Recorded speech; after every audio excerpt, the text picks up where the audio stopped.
Assalamualaikum warahmatullahi wabarakatuh. Pada kesempatan kali ini, saya Bagas Kurniawan akan memberikan sharing tentang topik pembelajaran pada mata kuliah Manajemen Keuangan dan Investasi Lanjutan pada program doktoral di SB IPB. Nah, pada kesempatan kali ini saya akan membahas topik bahasan Carhart 4 Factor Model.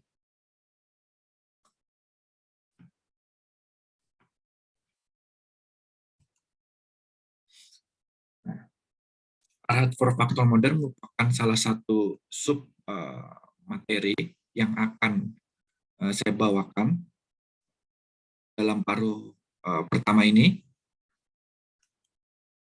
Nah, Carhart 4 Factor Model dikenalkan oleh Mark M. Carhart dalam tulisannya yang dimuat pada Journal of Finance pada tahun 1997 dengan judul On Persistence in Mutual Fund Performance. Jadi, Carhart mengembangkan estimasi yang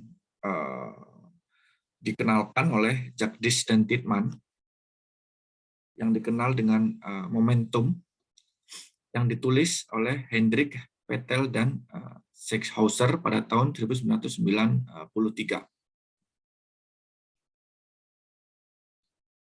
Nah, data yang digunakan oleh Carhart yaitu data reksadana atau equity fund dari bulan Januari 1962 hingga Desember 1993. Nah, di sini cukup menarik karena biasanya penelitian tentang aset pricing itu menggunakan data saham, namun Carhart menggunakan data reksadana.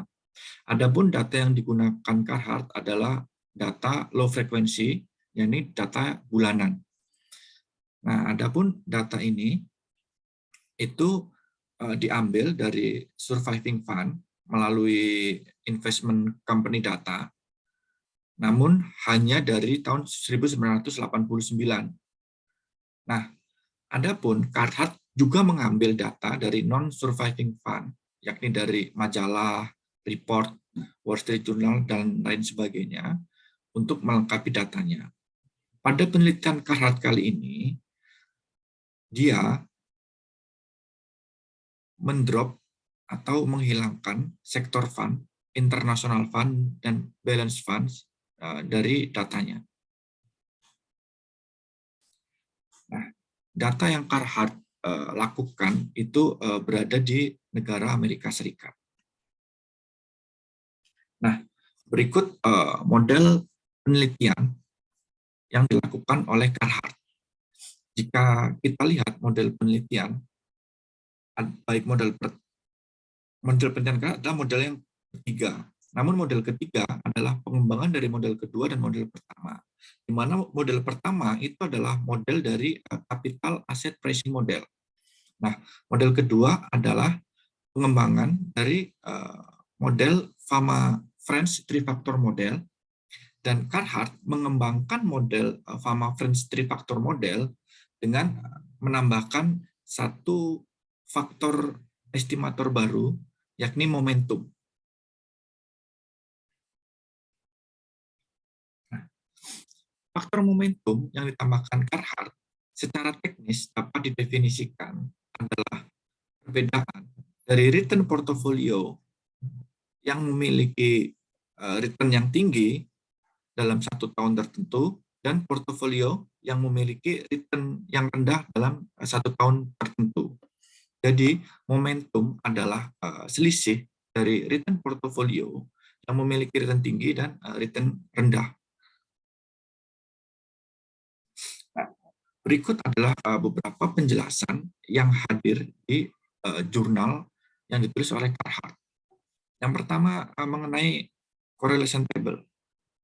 Jadi, jika kita lihat antar variabel yang berada di penelitian Carhart, itu memiliki korelasi yang cukup rendah. Jadi, tidak ada potensi multikolinearisasi dari penelitian yang dilakukan oleh Carhart. Berikutnya, Jika kita lihat dari return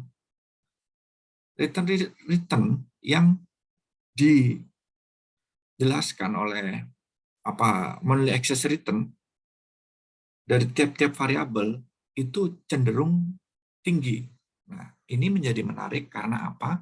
Karena ini mengindikasikan bahwa variabel-variabel yang ada ini bisa menjadi faktor preseksional dari penjelasan return portfolio sebagai dependent variable.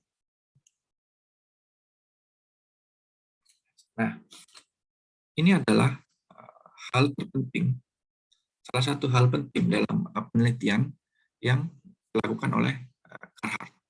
Jadi ini adalah tabel hasil dari penelitian yang dilakukan oleh Carhart. Jadi Carhart itu membagi portofolio reksadana tadi menjadi beberapa bagian. Dia membagi 1A, 1B, 1C ini menggunakan cara yang dilakukan seperti dengan Fama Friends, karena Fama Friends di dalam 3 faktor modelnya menggunakan dibagi 3, yakni sepertiga atas dan sepertiga bawah, dan sisanya adalah dinilai tengahnya. Nah, namun Carhart kemudian melakukan estimasi tiap desil. Jadi dia bagi juga reksadana ini menjadi 10 bagian, dari yang mulai paling tinggi dan yang paling rendah. Nah, berikutnya hal yang dapat kita lihat adalah dalam desil yang Carhart lakukan, ini 1 sampai dengan 10 ini, terlihat monthly excess return-nya bervariasi dari yang paling tinggi yaitu 0,68% hingga yang paling rendah 0,01%. Nah, temuan menarik Carhart adalah CAPM tidak ditemukan dapat menjelaskan excess return. Jadi jika imbal hasilnya semakin tinggi, harusnya dapat dijelaskan melalui beta. Namun demikian, ini tidak terlihat dalam hasil CAPM yang ada dalam tabel berikut. Karena variabel beta itu cenderung sama, baik yang reksadana tinggi maupun baik yang reksadana dengan imbal hasil tinggi maupun reksadana dengan imbal hasil rendah. Jadi variasi dari excess return reksadana itu tidak dapat dijelaskan oleh CAPM. Nah, berikut juga dari 4 factor model,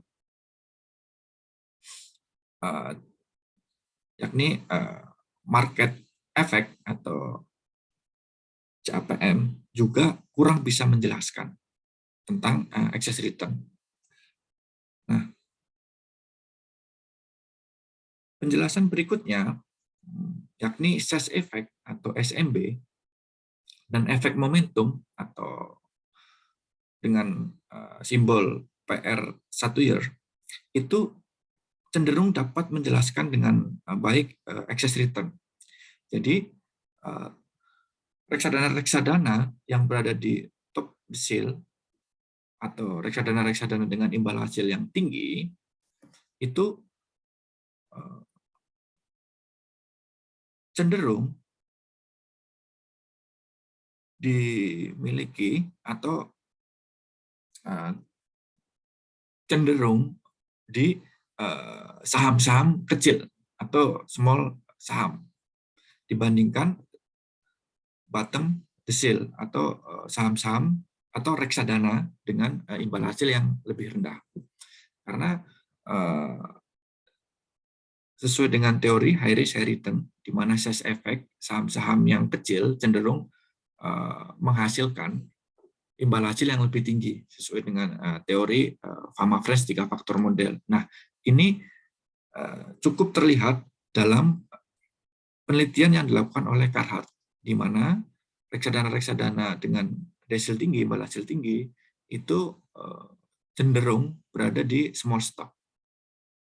Nah, yang menarik adalah di efek momentum, di mana efek momentum di imbal Di saham-saham dengan imbal hasil tinggi itu cenderung lebih besar, dan saham-saham dengan imbal hasil rendah itu cenderung lebih kecil.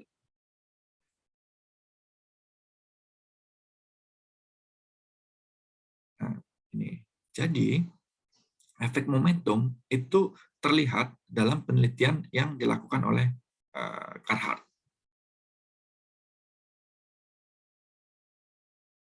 Nah, berikutnya, Carhart juga melakukan estimasi menggunakan Fama Match-Batch Estimation, cross-sectional regression, dan dia menemukan bahwa terdapat strong relation atau relasi yang kuat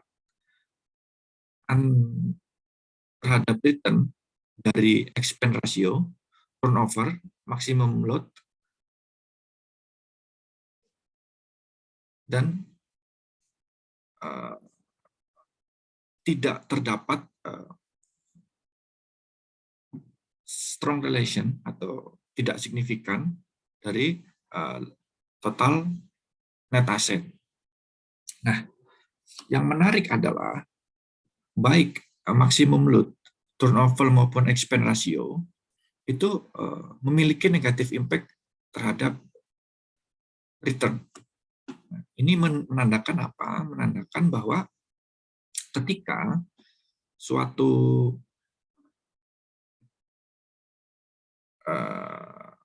expense ratio dan turnover maupun maksimum load itu naik, justru malah menurunkan excess return atau menurunkan return dari suatu portofolio.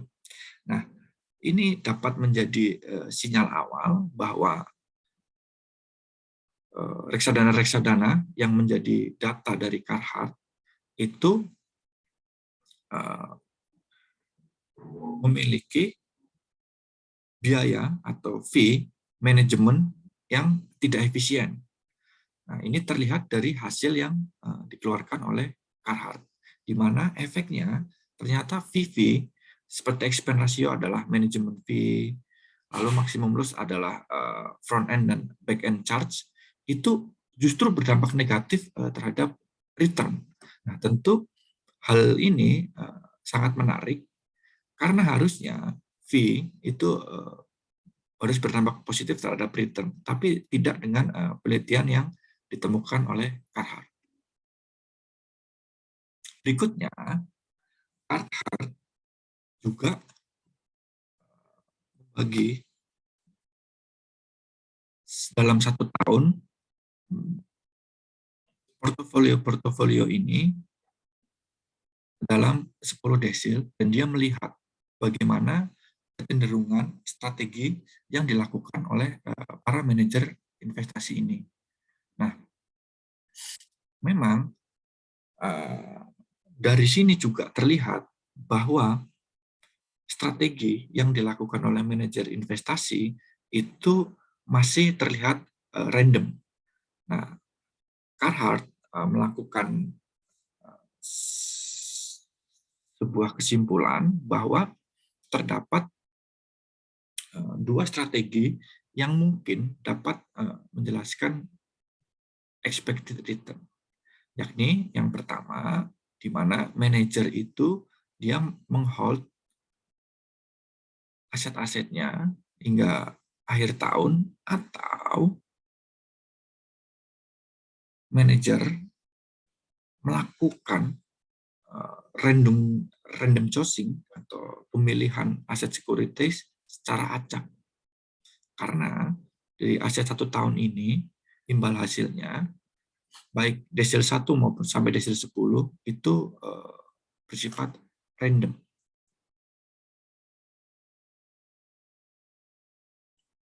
Nah, berikut adalah return dari portofolio, dari rankingnya, mulai dari desil 1 hingga desil 10. Di sini terlihat bahwa return portofolio dengan yang tinggi itu hanya bertahan di jangka pendek.